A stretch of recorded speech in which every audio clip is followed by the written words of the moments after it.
একটি মামলায় তদন্তকারী কর্মকর্তারা সাক্ষী দেওয়ার কথা ছিল, কিন্তু সাবেক প্রধানমন্ত্রী শেখ হাসিনা যে মামলার প্রধান আসামি, সেই মামলায় ৫ নম্বর আসামি মোহাম্মদ খুরশিদ আলম, রাজুকের মেম্বার স্টেট এবং ল্যান্ড উনি সারেন্ডার করেছেন। সারেন্ডার করাতে উনি জামিনের আবেদন করেছিলেন। সে জামিনের আবেদন নামঞ্জুর হয়েছে এবং তাকে জেল হাজতে প্রেরণ করেছে।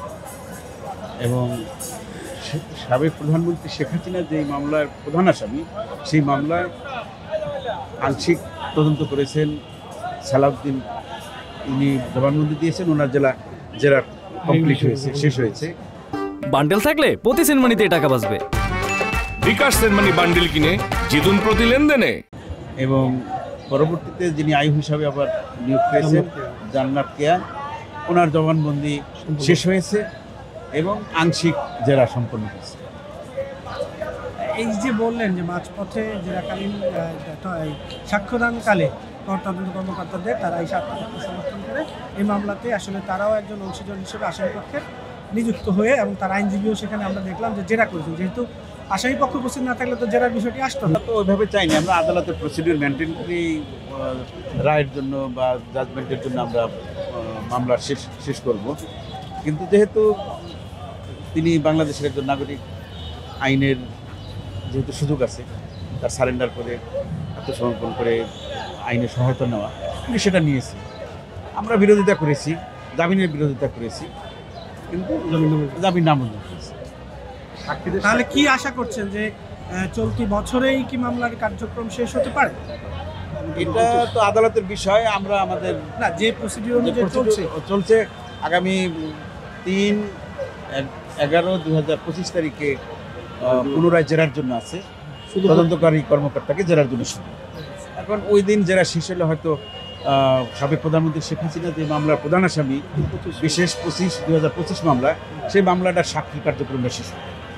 ওই দিন হয়তো আমরা বলতে পারবো যে এটা আমরা আর্গুমেন্টের জন্য, যুক্তিতর্কের জন্য কবে এটা নির্ধারিত। যে অনুযায়ী আপনার হচ্ছে গিয়ে আদালত সময় দিচ্ছেন, আমরা দেখছি যে 15 দিন অথবা 10 দিনের মধ্যেই সময় দিয়েছেন। যে সময়গুলো সেক্ষেত্রে তো যুক্তিতর্ক 2 দিন ও 3 দিনে যদি সেটা আদালত দিতে পারে, আদালত যদি সেটাই। এখন আপনারা কি আশা করছেন রাষ্ট্রপতি? আমরা তো আশা করি দ্রুত শেষ সেই অনুযায়ী আগে যাচ্ছেন। একটু আমাদের বলেন না, যেখানে হাইকোর্টে বলে দেয় আগামীকালই হচ্ছে জানা যাবে রায়ের তারিখ কবে, তা আপনারা কেন বলতে পারছেন না? আমরা তো আসলে আইনের প্রতি শ্রদ্ধাশীল, সেই জন্য আশা প্রকাশ করি যে দ্রুত মামলাটা শেষ হবে। মাননীয় আদালত শেষ হয়ে যাবে। কারণ প্রথমে যেই মামলার যে গতিটা ছিল, আজকে একজন আসামি আদালতে আত্মসমর্পণ করার পরে গতিটা কমে গেল কিনা? আমি তো আমরা ওইভাবে দেখতেছি যে কমবে না, যে একটু স্লো হয়ে গেল, যে একজন আসামি আসলো তারপরে কি আরো আসামি আসবে কিনা, আমাদের মনেও তো অনেক রকম প্রশ্ন থাকে। আরো আসামি আসবে কিনা সেটা তো আমরা বলতে পারি না, আইনের আসামিদের বিষয়। কিন্তু মামলার গতি কমে গেছে এটাও বলা যাবে। আমরা আদালতে উনি আসছে, সারেন্ডার করেছে, ওনার জেরা করার সুযোগ আছে, করবেন। ওনার পার্ট তো শর্ট, ওনার অংশটুকু খুবই সামান্য, ওনার অংশ খুবই সামান্য এবং শর্ট। আমাদের ওই আশাবাদীকে একটু বলে দেন, 2-3 লাইন একটু বলে দেন যে কবে নাগাদ আশা করি আমরাও পথে আছি যে এই মামলার আসলে রায় ঘোষণা করা হবে।